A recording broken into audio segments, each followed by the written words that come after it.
Hello everyone, welcome back to my YouTube channel. आज की video में हम लोग डे 7 कवर करने वाले हैं आउट ऑफ डे 14।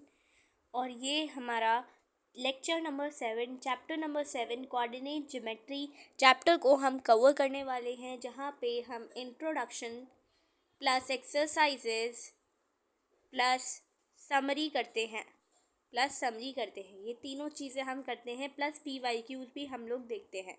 तो इस चैप्टर को हम पूरा कंप्लीट करने वाले हैं और ये हमारा डे 7 है।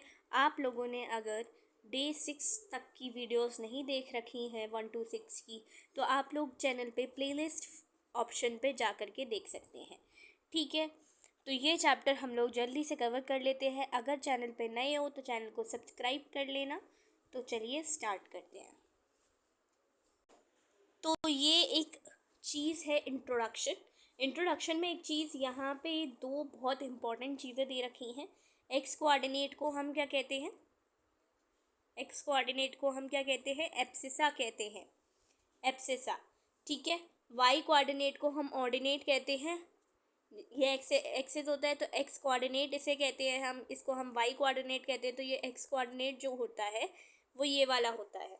एक्स कोऑर्डिनेट कौन सा होता है? ये वाला होता है। और इसको हम एब्सिसा के नेम से भी जानते हैं और इसको हम ऑर्डिनेट के नेम से जानते हैं। और यहाँ वाले पॉइंट को एग्जैक्टली इस वाले पॉइंट को एक सेकेंड, ये वाले पॉइंट को हम क्या कहते हैं? ऑरिजिन कहते हैं। ठीक है, तो एक्स कोऑर्डिनेट या फिर एब्सिसा भी कह सकते हैं, वाई कोऑर्डिनेट या फिर ऑर्डिनेट भी कह सकते हैं। ठीक है, distance of a point direct 1 marks में क्वेश्चन बन जाता है। वाई एक्सेस से जितना भी डिस्टेंस होगा, जो भी डिस्टेंस होगा, सपोज ये 5 है, तो ये एक्स कोऑर्डिनेट बताता है distance from Y axis. And distance from the point X axis बताता कौन है? उसका वाई कोऑर्डिनेट। ठीक है, तो इक्वेशन क्या होती है ये भी पूछ लेते हैं कि एक्स एक्सेस की इक्वेशन क्या बनेगी कि एक्स कॉमा 0, कोई ना कोई एक्स की वैल्यू ज़रूर होगी। जब वो एक्स एक्सेस पे लाई करेगा तो कोई ना कोई एक्स की वैल्यू ज़रूर होगी और वाई कोऑर्डिनेट 0 होगा। वेरएज वाई के लिए क्या होगा? 0 कॉमा वाई। ये तो पता ही होगा, यहाँ पर एक्स एक्सेस लिखी जाती है और यहाँ पे वाई एक्सेस की वैल्यू लिखी जाती है। इसके बाद है हमारा पूरा एक चैप्टर 7.1 और 7.2, दो फॉर्मूले पे है। ठीक है, दो फार्मूला है, एक तो डिस्टेंस फार्मूला है। तो इस डिस्टेंस फार्मूले को हमें लर्न करना है और डिस्टेंस फार्मूले को लर्न करते ही हमारे 7.1 एक्सरसाइज सॉल्व हो जाएगी। ठीक है, तो डिस्टेंस फार्मूला क्या है, कैसे लर्न करना है, वो हम देख लेते हैं। ये है हमारा डिस्टेंस फार्मूला। डिस्टेंस फार्मूला क्या होता है? ये है हमारा एक लाइन। हमें नीचे का कुछ नहीं देखना है, हमें बस क्या देखना है? ये देखना है कि ये एक लाइन जा रही है PQ। ये PQ क्या है? एक लाइन है। इस PQ को ले लो। ठीक है, इसका नेमिंग कर देते हैं PQ का। एक सेकेंड, ये है PQ, P एंड Q। तो इसको हम क्या लिख देंगे? X1 Y1 लिख देंगे और इसको X2 Y2 लिख देंगे। ठीक है, तो फॉर्मूला क्या होता है? बेसिकली हमारा X2 उठाएंगे सबसे पहले, X2 को माइनस कर देंगे X1 से, उसका स्क्वायरिंग कर देंगे, प्लस करेंगे Y2 से माइनस कर देंगे Y1 का होल स्क्वायर। शर्त ये है कि आपको जो आपने इधर जो वैल्यू पहले रही है वही वैल्यू इधर वाले पोर्शन में पहले आएगी। ठीक है, जैसे यहाँ पर X2 उठाया है, X2 माइनस X1, वैसे ही Y2 माइनस Y1 होना चाहिए, प्लस यहाँ पर लगेगा। ठीक है, दोबारा से डिस्टेंस फॉर्मूले को देख लेते हैं।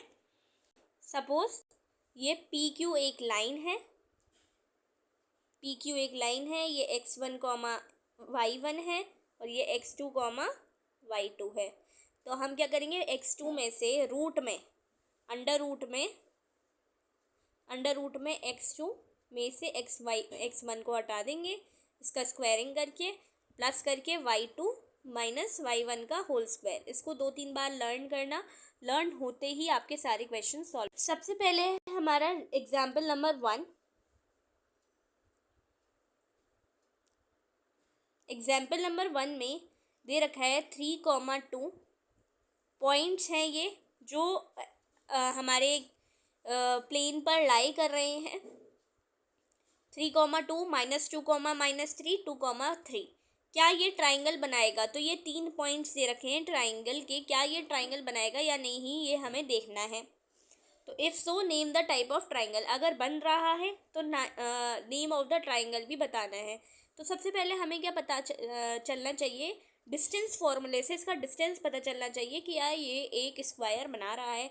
अगर दो ए, जैसे ए बी सी है, ठीक है, ये क्या है, वो है ये है वर्टिसेस है हमारी।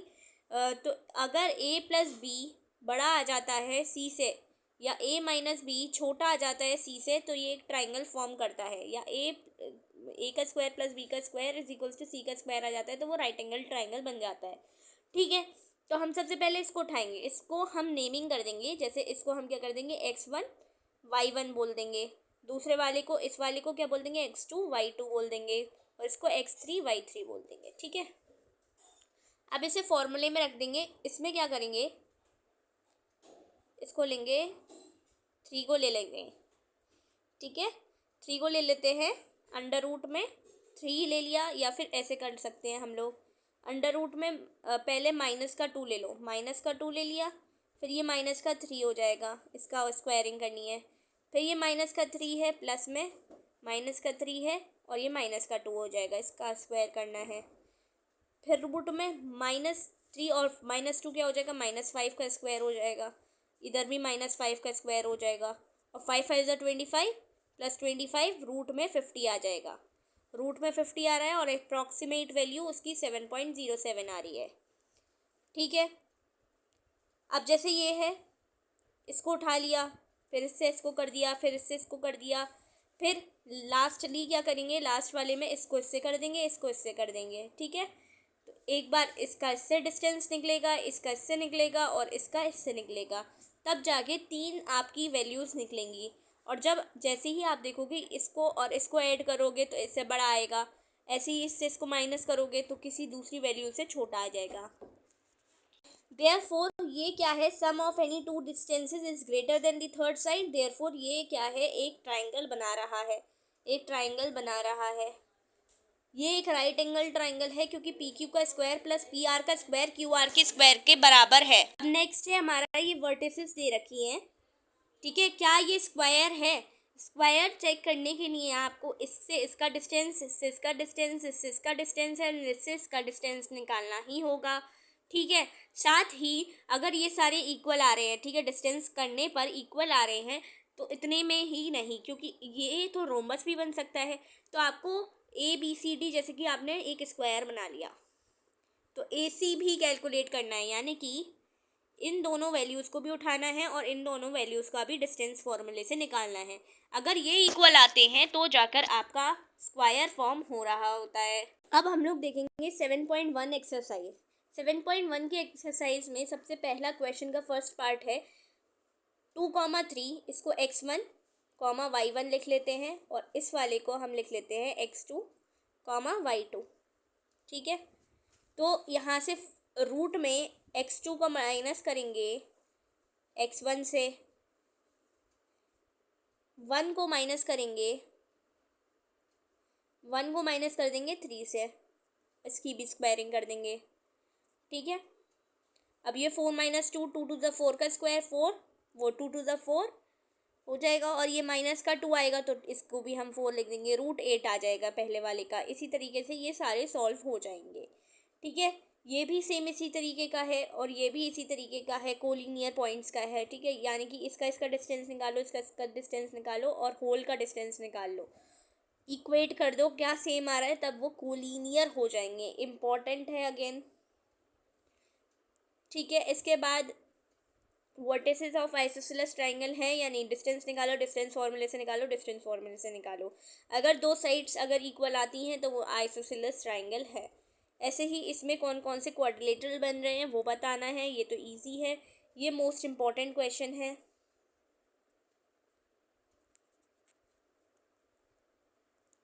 इसमें कैसे करना है, जैसे कि ये कह रहा है कि x axis, find the values of x axis, यानी कि ज़ीरो हो जाएगा वाई, सॉरी यहाँ क्या दे रखा है, वाई एक्सेस की वैल्यू निकालनी है, यानी कि वाई की कुछ ना कुछ वैल्यू होगी, यानी कि ज़ीरो कौन हो जाएगा, एक्स एक्सेस हो जाएगी। ठीक है, तो ज़ीरो कॉमा वाई, और डिस्टेंस भी दे रखा है, तो रूट में जो आएगा ना, रूट में जो आएगा तो स्क्वायरिंग बोथ साइड कर दी जाएगी, तो 100 यहाँ बन जाएगा और रूट हट जाएगा। ठीक है, बाकी सारी वैल्यूज़ निकल जाएंगी। अब नेक्स्ट है हमारा सेक्शन फॉर्मूला, जो कि बहुत इम्पॉर्टेंट है, जैसे सेक्शन फॉर्मूला कैसे यूज़ करेंगे तो वो हम देख लेते हैं। सेक्शन फॉर्मूला होता है, सेक्शन फॉर्मूला क्या है, हम रेशियो निकाल सकते हैं सेक्शन फॉर्मूले का यूज़ करके, हम कोऑर्डिनेट्स निकाल सकते हैं सेक्शन फॉर्मूले का यूज़ करके, जैसे कि mx2 plus nx1 m plus n, ये हो गया x कोऑर्डिनेट को फाइंड करने का। m और n क्या है, m और n क्या है, एक रेशियो है। ठीक है, दूसरा y कोऑर्डिनेट को फाइंड करने के लिए my2 plus ny1 upon m plus n, इससे क्या निकल आएगा, y कोऑर्डिनेट निकल आएगा। तो इन दोनों का वैल्यूज़, जैसे कि यहाँ पे रेशियो दे रखा है, अब रेशियो गिवन होता है तो हम क्या कर सकते हैं, कोऑर्डिनेट्स इजीली फाइंड कर सकते हैं। कोऑर्डिनेट्स फाइंड करने के लिए रेशियो लगा दो, मतलब हमें m/n दे रखा है, कुछ नहीं करना है। अब m को x2 से मल्टीप्लाई करना होता है, m को x2 से मल्टीप्लाई कर लिया, m को x1 से मल्टीप्लाई कर लिया, वो सॉरी n को हमने x1 से मल्टीप्लाई कर लिया, n को। ठीक है, और नीचे इन दोनों का एडिशन लिख दिया। ऐसे ही m अपॉन का n, यानी कि 3 का मल्टीप्लाई करेंगे पहले 5 से, और 1 का मल्टीप्लाई कर देंगे -3 से। यहाँ से दोनों ही कोऑर्डिनेट 7,3 कोऑर्डिनेट निकल करके आ जाएगा। ठीक है, जब भी रेशियो गिवन नहीं होता है, तो हम उसको k/1 बना लेते हैं, m/n को k/1 के बराबर कर देते हैं, बाकी वैल्यूज़ पुट कर देते हैं, हमारा कोऑर्डिनेट आ जाता है। इसके बाद है 7.2 एक्सरसाइज। तो 7.2 एक्सरसाइज में क्या है, आपको कोऑर्डिनेट्स फाइंड करने हैं जो डिवाइड कर रहे हैं इसको। रेशियो दे रखा है तो कुछ नहीं करना है, m जो है 2 जो है किस में जाएगा, 4 के साथ मल्टीप्लाई हो जाएगा, 3 जो है किसके साथ हो जाएगा, -1 के साथ, ऐसे ही 2 जो है मल्टीप्लाई हो जाएगा -3 के साथ, और 3 जो है मल्टीप्लाई हो जाएगा 7 के साथ, और m प्लस n तो मिल ही जाएगा, कैलकुलेट हो जाएगा आंसर बहुत इजीली। इसमें क्या दे रखे हैं, कोऑर्डिनेट्स दे रखे हैं, रेशियो फाइंड करना है। रेशियो फाइंड करने के लिए k/1 रेशियो ऑलरेडी हम यूज़ कर लेंगे। इसके बाद जो इम्पोर्टेंट है इसमें ये वाला इम्पोर्टेंट है कि आपको वर्टिसेस एरिया ऑफ रोम्बस निकाल करके कैलकुलेट करना है। तो इसको इस डिस्टेंस फार्मूले से आधा डिस्टेंस फार्मूला लग जाएगा इसमें, और आंसर आपका आ जाएगा। तो इस चैप्टर की समरी कुछ ये है कि x1 और y1 है, x2 और y2 है, तो इसका फॉर्मूला, डिस्टेंस फार्मूला ये होगा। दो ही फॉर्मूले हैं जिसके ऊपर क्वेश्चन सारे करने हैं। डिस्टेंस फ्रॉम दी ओरिजिन से डिस्टेंस क्या हो जाएगा, क्योंकि दोनों ही 0 0 हो जाएंगे, तो 0 का स्क्वायर मतलब ये हमारा आ जाएगा। ठीक है, फ्रॉम द ओरिजिन, तो ये वाला इम्पोर्टेंट है। डिस्टेंस फ्रॉम दी ओरिजिन क्या होता है, √x² प्लस का y²। कोऑर्डिनेट्स आपके डिवाइड करते हैं लाइन सेगमेंट को m/1 में, m/1। ठीक है, लेकिन इसको हमने किस तरीके से कर लिया, m/n, इससे प्रॉब्लम ज़्यादा होती नहीं है। इसको ऐसे ना करके हमने जो फॉर्मूला यूज़ किया है, mx2 plus nx1 upon m+1, easily हो जाएगा। इसके बाद है mid point formula. Yes, mid point formula कब ईजी रहेगा हमारे लिए, जब PQ एक लाइन है, एग्जैक्टली ये दोनों एक दूसरे से डिवाइड कर रहे हैं M पे। ठीक है, तो यानी कि ये 1 हो गया, ये भी 1 हो गया, 1:1 का रेशियो हो गया, 1:1 के रेशियो हो गया ये। तो 1:1 का रेशियो ही क्या है, ये तो 1 से मल्टीप्लाई करेंगे, m को x2 से मल्टीप्लाई करेंगे यानी कि 1 ही है, तो इसको हम डायरेक्टली क्या लिख सकते हैं, mid point formula x1 plus x2 divided by 2, y1 plus y2 divided by 2। साथ के साथ हमारे क्वेश्चंस भी लगते जाएंगे अगर 7.1 के 7.2 के इस ही लेक्चर के अंदर, तो इजीली हो जाएगा, इजीली हो जाएगा। ठीक है, अगर हम लोग देखते हैं इम्पोर्टेंट ये है, इसमें कैसे रेशियो निकलेगा, ए पी अपॉन का ए बी हो जाएगा, ए पी अपॉन का ए बी 3:7 हो जाएगा और रेशियो मिल गया, यानी कि ए बी पूरा होल है, तो यानी कि हमें 3:4 क्या मिल जाएगा, रेशियो मिल जाएगा। ठीक है, 7.1 में इम्पोर्टेंट इम्पोर्टेंट इम्पोर्टेंट इम्पोर्टेंट, तो ये था हमारा पूरा chapter coordinate geometry class 10th का। डे 7 ओवर होता है और डे 8 का हम लोग जल्दी ही स्टार्ट करेंगे। ट्रिग्नोमेट्री है, इंट्रोडक्शन टू ट्रिग्नोमेट्री, और ये कोऑर्डिनेट ज्योमेट्री हमारा पूरा का पूरा सॉल्व हो चुका है और हमने इसमें सारी चीज़ें क्लियर कर ली हैं। चैनल पे नए हो तो चैनल को सब्सक्राइब कर देना। Till then take care, bye bye.